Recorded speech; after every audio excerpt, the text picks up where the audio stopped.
बेटा बड़ा सरकारी अफसर बना, लेकिन फिर भी माँ बाप को वृद्धाश्रम में रहना पड़ा। ये वाक्य सुनने में जितना चुभता है उतना ही डरावना भी लगता है। लेकिन ये कोई कल्पना नहीं, बल्कि बिहार की राजधानी पटना की गलियों में जीती जागती हकीकत थी। उस छोटे से मोहल्ले के साधारण से घर में रहते थे राम प्रसाद जी और उनकी पत्नी सावित्री देवी। दोनों ने अपनी पूरी जिंदगी बेटे अजय के सपनों को पूरा करने में लगा दी थी। राम प्रसाद जी सरकारी स्कूल में अध्यापक थे। सुबह सुबह धोती कुर्ता पहनकर, कंधे पर झोला डालकर जब वो स्कूल जाते तो देखने में बहुत साधारण लगते। तनख्वाह भी बस उतनी थी कि घर का चूल्हा जल सके, लेकिन उनके दिल में एक बड़ी ख्वाहिश पल रही थी। उनका बेटा अजय पढ़ लिख कर बड़ा आदमी बने।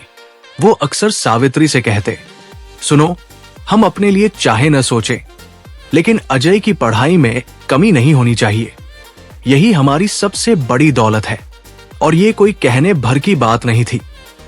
उन्होंने सचमुच अपने हर सपने, अपनी हर ख्वाहिश को बेटे की पढ़ाई पर न्यौछावर कर दिया।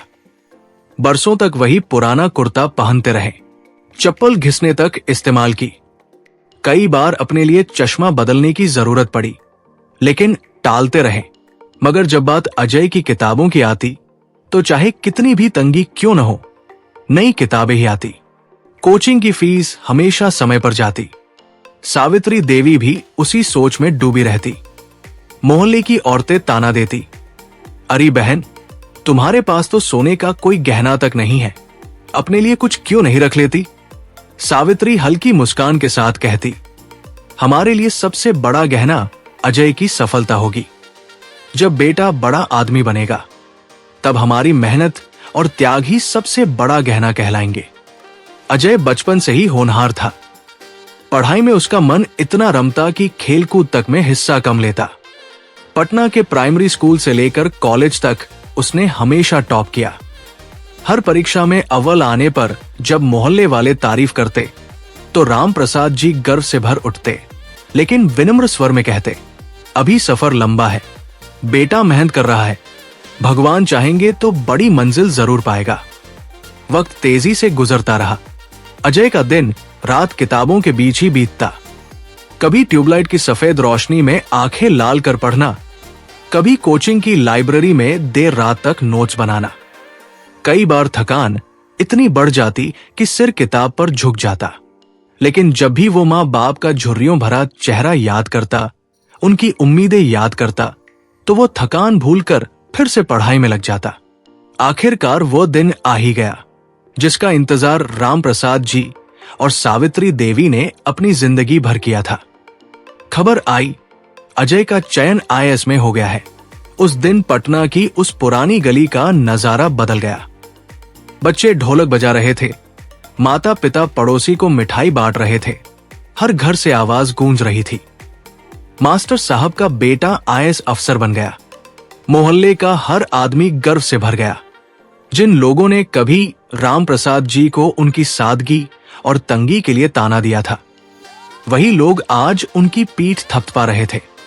सावित्री देवी बेटे को गले लगाकर रो पड़ी। उनका गला भर आया और उन्होंने कांपती आवाज में कहा, अजय, तूने मेरी जिंदगी का सबसे बड़ा सपना पूरा कर दिया। अब मुझे किसी गहने, किसी दावत, किसी सम्मान की चाह नहीं रही। अब तो बस तेरी ये सफलता ही मेरी सबसे बड़ी दौलत है। राम प्रसाद जी भी भावुक हो उठे, आंखों में आंसू और चेहरे पर गर्व के साथ बोले, बेटा, मैंने जीवन भर दूसरों के बच्चों को पढ़ाया। हमेशा यही सोचता रहा कि पता नहीं मेरा बेटा कितना आगे जाएगा, लेकिन आज तूने साबित कर दिया कि मेरी मेहनत घर में भी रंग लाई। आज मैं अपने को सबसे भाग्यशाली पिता मानता हूं। उस रात का नजारा आज भी मोहल्ले वालों को याद था। पुराने घर के छोटे से कमरे में इन्वर्टर की सफेद रोशनी जल रही थी। टेबल पर खुले अखबार में अजय की तस्वीर छपी थी। मोहल्ले से लगातार बधाइयां आ रही थी। घर में मिठाइयों के डिब्बे रखे थे और राम प्रसाद जी व सावित्री देवी के चेहरे पर ऐसी चमक थी जैसी उन्होंने अपनी पूरी जिंदगी में कभी महसूस नहीं की थी। दोनों पति पत्नी एक दूसरे को देखकर मुस्कुरा रहे थे। उन्हें लग रहा था कि अब उनका बुढ़ापा आसान होगा। अब बेटा उनकी ढाल बनेगा, अब वही उनकी ताकत होगा। अब उन्हें किसी सहारे की तलाश नहीं होगी, क्योंकि उनका बेटा ही उनका सबसे बड़ा सहारा बन चुका था। लेकिन जिंदगी की किताब कभी उतनी सीधी नहीं होती जितनी इंसान सोच लेता है। रामप्रसाद जी और सावित्री देवी को उस वक्त क्या पता था कि जिस बेटे के लिए उन्होंने अपना सब कुछ दांव पर लगा दिया, वही बेटा एक दिन उन्हें ऐसे मोड़ पर लाकर खड़ा करेगा जहां सम्मान की जगह तन्हाई और सहारे की जगह सिर्फ आंसू होंगे। अजय जब अफसर बना तो उसकी जिंदगी पूरी तरह बदल गई।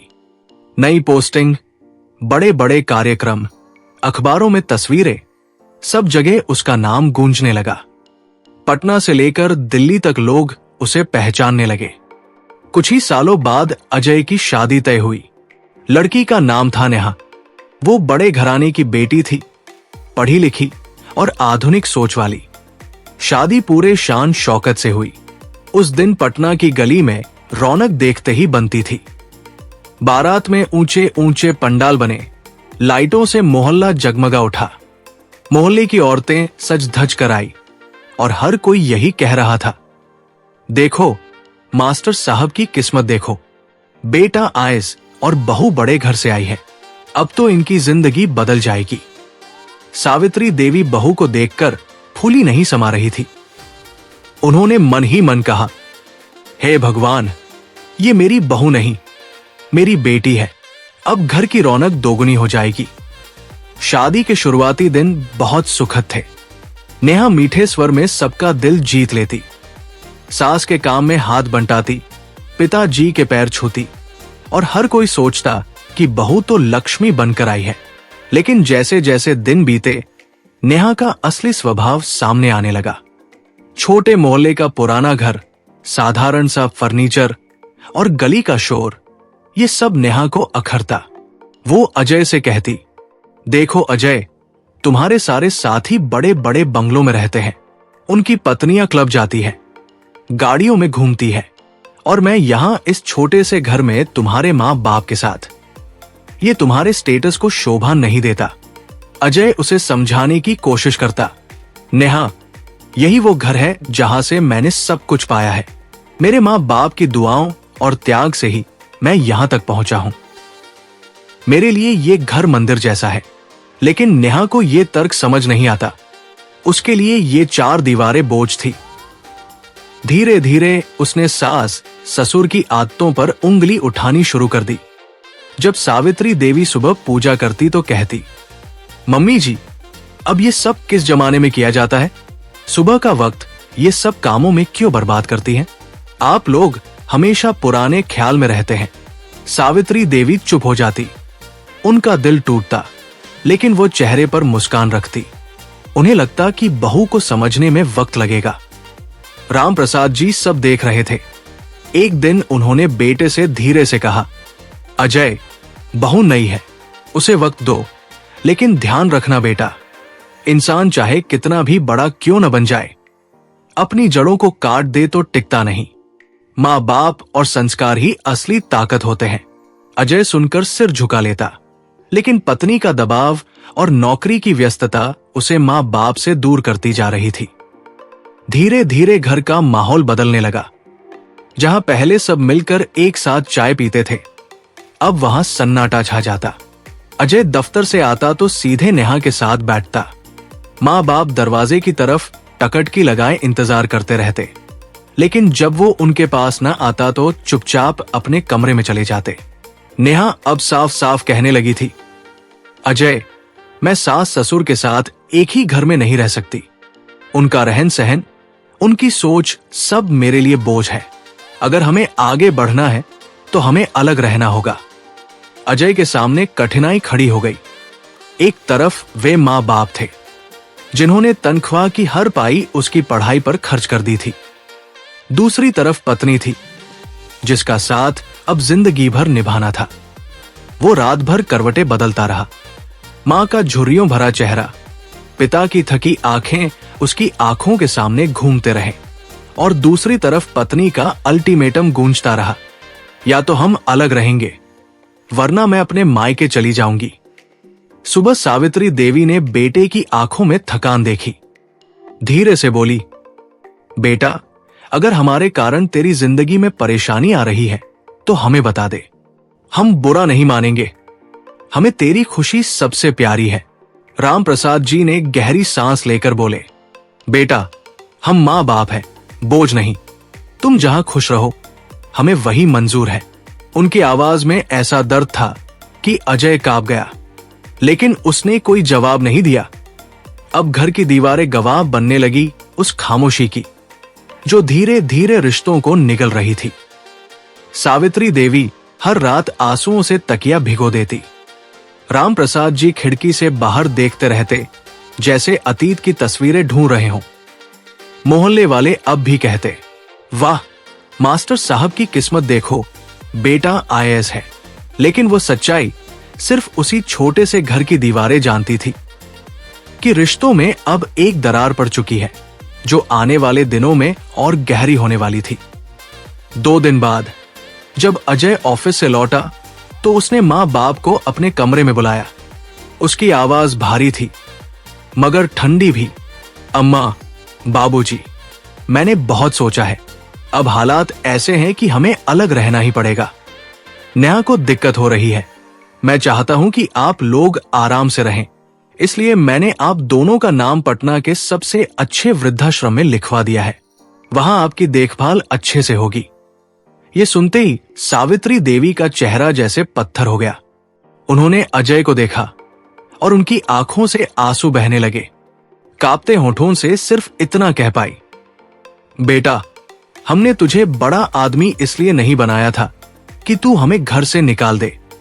हमने तो सोचा था कि तू हमारी ढाल बनेगा, लेकिन तू ही हमें पराया कर रहा है। राम प्रसाद जी ने पत्नी का हाथ थाम लिया।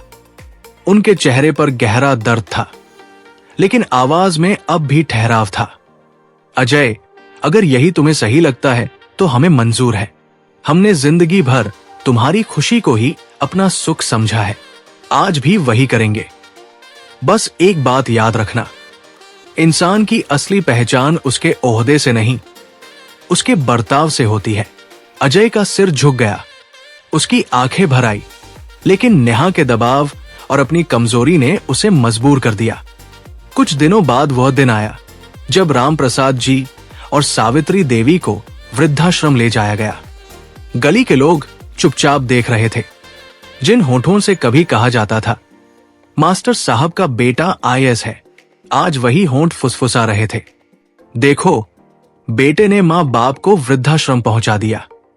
सावित्री देवी ने जाते जाते घर की दीवारों को आखिरी बार छुआ।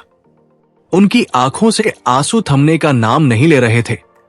उन्होंने धीरे से कहा, यही वो दीवारें हैं जिन्होंने हमारे बेटे को बड़ा होते देखा।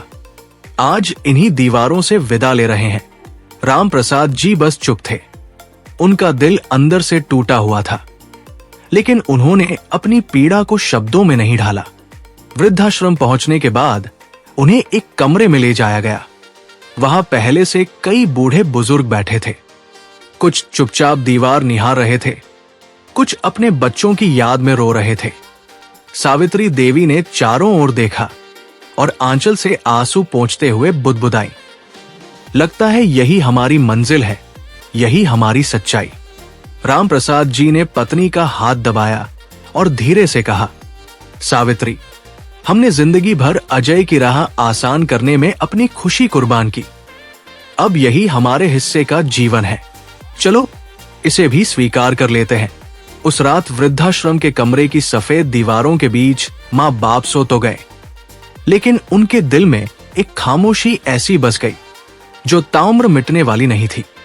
वृद्धाश्रम में पहला दिन जैसे ही ढला, सावित्री देवी और राम प्रसाद जी को एहसास हो गया कि उनका जीवन अब एक नए दौर में प्रवेश कर चुका है। वहां कई कमरे थे। हर कमरे में बुजुर्गों की आंखों में वही खालीपन, वही इंतजार झलकता। कोई खिड़की से बाहर ताकता तो कोई धीरे धीरे बुदबुदाता, पता नहीं बेटा याद करेगा या नहीं। सावित्री देवी का दिल हर पल यही पूछता, क्या अजय को जरा भी एहसास नहीं हुआ कि हमने उसे पालने के लिए कितने त्याग किए? तनख्वाह का हर पैसा उसकी पढ़ाई पर खर्च कर दिया। खुद भूखे रह गए, लेकिन उसे कभी भूखा नहीं सुलाया। और आज वही बेटा हमें यहां छोड़ गया। राम प्रसाद जी अक्सर चुप रहते। उनके चेहरे पर दर्द साफ झलकता था, लेकिन उन्होंने कभी आंसू नहीं बहाए। बस पत्नी का हाथ पकड़कर यही कहते, सावित्री, हमने अजय के लिए जो किया वो हमारा कर्तव्य था। शायद यही हमारी नियति है, हमें इसे स्वीकार करना होगा। लेकिन सावित्री देवी इतनी मजबूत नहीं थी। उनकी रातें तकिए पर आंसू बहाते गुजरती। सुबह होती तो चेहरा पोंछ लेती ताकि कोई उनकी कमजोरी न देख सके।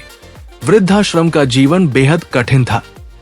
वहां खाने पीने की व्यवस्था थी, दवाइयां भी मिल जाती, लेकिन जो चीज सबसे बड़ी कमी बनकर हर पल चुभती थी वो थी अपनों का साथ। हर रविवार कुछ बुजुर्गों के बच्चे मिलने आते। वे उन्हें फल लाकर देते, हंसते बोलते और फिर चले जाते। लेकिन जब अजय का चेहरा सावित्री देवी और राम प्रसाद जी की आंखों में आता तो वे दरवाजे की तरफ घंटों बैठे रहते। लेकिन अजय कभी नहीं आया। दिन महीनों में बदलते गए। सावित्री देवी की सेहत गिरने लगी। उनकी कमजोर काया अब बीमारी का शिकार होने लगी। वृद्धाश्रम के कर्मचारी डॉक्टर को बुला लाते, दवा दे देते, लेकिन मां के मन की दवा सिर्फ बेटे का एक दीदार था, जो उन्हें नसीब नहीं हुआ। एक दिन बुखार बहुत बढ़ गया। सावित्री देवी बिस्तर पर लेटी थी, आंखें बंद थी। होठों से सिर्फ बेटे का नाम निकल रहा था, अजय, बस एक बार आजा बेटा, तेरी मां तुझे देखना चाहती है। राम प्रसाद जी उनके पास बैठे थे। कांपती आवाज में बोले, सावित्री, हिम्मत रखो, मैं अजय को फोन करूंगा, शायद वह आ जाए। उन्होंने कांपते हाथों से फोन उठाया और अजय का नंबर मिलाया। फोन बजता रहा, लेकिन उसने उठाया नहीं। आखिरकार कई बार कोशिश करने के बाद अजय ने कॉल रिसीव की। हाँ बाबूजी, मैं बहुत व्यस्त हूं, मीटिंग चल रही है, आप बाद में बात कीजिए। राम प्रसाद जी की आंखें भर आई। उन्होंने धीमे स्वर में कहा, बेटा, तेरी मां की तबीयत बहुत खराब है, अगर हो सके तो एक बार आकर देख जा। फोन के उस पार कुछ सेकंड खामोशी रही। फिर अजय ने ठंडे स्वर में कहा, अभी असंभव है बाबूजी, मैं नहीं आ पाऊंगा। और कॉल कट गई। राम प्रसाद जी का दिल उस पल जैसे टूटकर बिखर गया। उन्होंने पत्नी के माथे पर हाथ रखा और आंसू रोकते हुए कहा, सावित्री, अजय कह रहा है वो व्यस्त है, लेकिन तुम हिम्मत मत हारो। सावित्री देवी ने आंखें खोली। उनकी आंखों में आंसू थे, होंठ कांप रहे थे। राम प्रसाद जी, लगता है अब मेरी सांसें लंबी नहीं है। मैंने हमेशा सोचा था कि मरते वक्त बेटे का चेहरा देखूंगी, लेकिन शायद भगवान ने ये सुख भी नहीं लिखा। राम प्रसाद जी फूट फूट कर रो पड़े। ऐसा मत कहो सावित्री, मैं हूं तुम्हारे साथ। लेकिन उसी रात सावित्री देवी की सांसें थम गई। उनकी आंखें आखिरी पल तक दरवाजे की ओर देखती रहीं, जैसे बेटे के आने की उम्मीद अब भी बाकी हो। सुबह वृद्धाश्रम के लोग रो पड़े। खबर पूरे मोहल्ले में फैल गई। राम प्रसाद जी ने कांपते स्वर में कहा, मेरी सावित्री चली गई, लेकिन अजय आया तक नहीं। जब खबर अजय तक पहुंची, तब जाकर वो वृद्धाश्रम पहुंचा। सामने मां का शव था, सफेद चादर में लिपटा हुआ। उस पल अजय की आंखों से आंसू बह निकले। वो मां के पास घुटनों के बल बैठ गया और बड़बड़ाने लगा, मां, मुझे माफ कर दो, मैं तुम्हारे पास क्यों नहीं आया? मैंने तुम्हें अकेला क्यों छोड़ दिया? लेकिन अब देर हो चुकी थी। मां की आंखें हमेशा के लिए बंद हो चुकी थी। राम प्रसाद जी ने बेटे की ओर देखा। उनकी आंखों में आंसू थे, लेकिन शब्दों में तीखा दर्द। अजय, तुम्हारी मां ने आखिरी पल तक तुम्हारा इंतजार किया।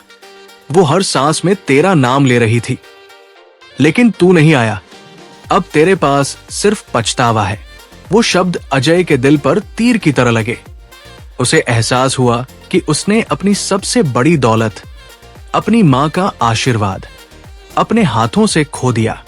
सावित्री देवी की मृत्यु के बाद वृद्धाश्रम का वातावरण और भी बोझिल हो गया था। कमरे की दीवारें, जो पहले ही तन्हाई से भरी थी, अब राम प्रसाद जी के लिए और भारी लगने लगी।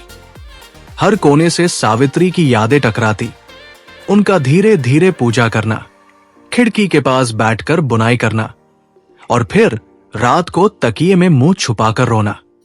3 दिन के बाद जब दोपहर में राम प्रसाद जी बिस्तर पर बैठे थे, उनकी आंखें सूनी थी, चेहरे पर थकान और दिल में टूटन साफ झलक रही थी।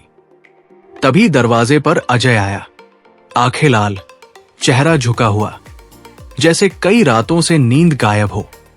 अजय धीमे से पिता के सामने घुटनों के बल बैठ गया और बोला, बाबूजी, मुझे माफ कर दीजिए, मैंने बड़ी गलती की। मां चली गई और मैं उनके आखिरी वक्त में भी पास नहीं था।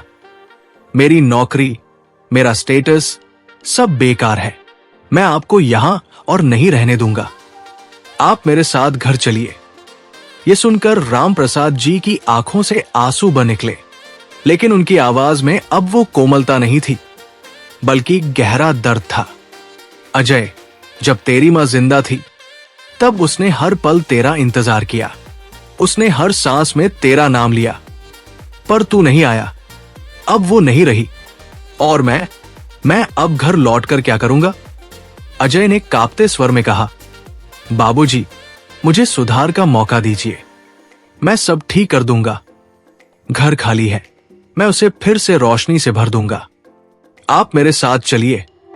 राम प्रसाद जी ने सिर हिलाया, नहीं बेटा, अब उस घर की दीवारें मुझे नहीं बुलाती।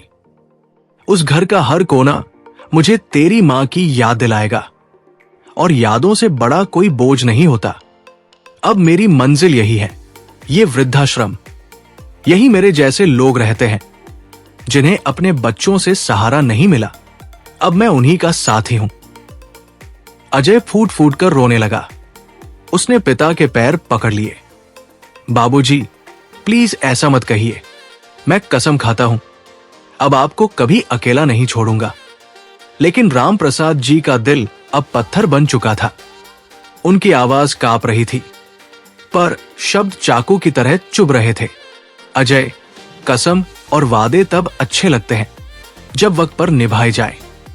जब समय निकल जाए तब वे सिर्फ खोखले शब्द बन जाते हैं। तुम्हारी मां तेरी राह तकती रही और तू व्यस्त था। अब मैं तेरा सहारा क्यों मानूं? कमरे में सन्नाटा छा गया। सिर्फ अजय की सिसकियां गूंज रही थी। राम प्रसाद जी ने गहरी सांस ली और खिड़की से बाहर देखते हुए कहा, बेटा, तू बड़ा अफसर है, तेरे पास सब कुछ है, पैसा, इज्जत, शोहरत, लेकिन आज तू गरीब है क्योंकि तेरे पास अपनी मां की दुआ नहीं रही और शायद अब तेरे पास मेरे दिल का विश्वास भी नहीं है। अजय ने सिर झुका लिया। उसका दिल चीख रहा था, लेकिन उसके पास कोई जवाब नहीं था। कुछ दिन बाद सावित्री देवी का अजय ने घर पर 13वीं संस्कार कराया। पूरा मोहल्ला मौजूद था। लोग धीरे धीरे फुसफुसा रहे थे, देखो, मास्टर साहब के बेटे ने मां बाप को कहां पहुंचा दिया।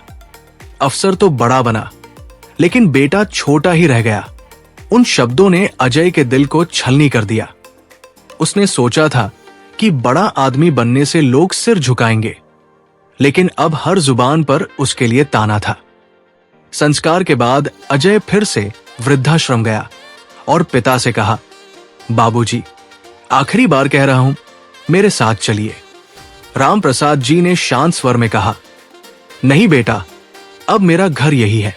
यहां मैं अकेला नहीं हूं। यहां मेरे जैसे कई लोग हैं जिनकी कहानी मेरी जैसी है। मैं उन्हीं के साथ अपनी बाकी जिंदगी काटूंगा। तू जा और अपनी जिंदगी जी। बस याद रख, बेटा चाहे कितना भी बड़ा अफसर क्यों न बन जाए, अगर मां बाप के लिए जगह दिल में न रहे तो वो दुनिया का सबसे छोटा इंसान है। अजय ने आंखें पोंछी। उसके पास अब सिर्फ पछतावा था। पटना की गलियों में लोग आज भी कहते हैं, राम प्रसाद जी का बेटा बड़ा अफसर तो बन गया, लेकिन बेटा कभी बड़ा नहीं बन पाया। वो घर जहां माँ बाप ने अपनी हर ख्वाहिश कुर्बान कर दी, जहां हर ईंट में त्याग और प्यार की खुशबू थी, आज सुनसान खड़ा है। और वृद्धाश्रम के कमरे में बैठे रामप्रसाद जी के होठों पर बस यही वाक्य बार बार गूंजता है, अफसर बनना आसान है, बेटा बनना मुश्किल। दोस्तों, ये कहानी हमें यही आईना दिखाती है कि माँ बाप की सेवा करने से बड़ा कोई धर्म नहीं होता। नौकरी, पैसा, शोहरत सब व्यर्थ है अगर माँ बाप को सम्मान और सहारा न मिले, क्योंकि जब वे चले जाते हैं तो बेटे के पास सिर्फ पछतावा बचता है, और पछतावा कभी किसी का जीवन नहीं संवारता। लेकिन अगर आपके माँ बाप ने अपना सब कुछ दांव पर लगाकर आपको इस मुकाम तक पहुंचाया हो और बुढ़ापे में वे आपके साथ रहना चाहें, तो क्या आप उन्हें घर से दूर भेज पाएंगे या फिर हर हाल में उन्हें अपने पास रखेंगे? कमेंट में जरूर लिखिए, क्या अजय ने जो किया वो सही था या गलत? और अगर ये सच्ची कहानी आपके दिल को छू गई हो तो वीडियो को लाइक जरूर करें, अपने दोस्तों और परिवार तक शेयर करें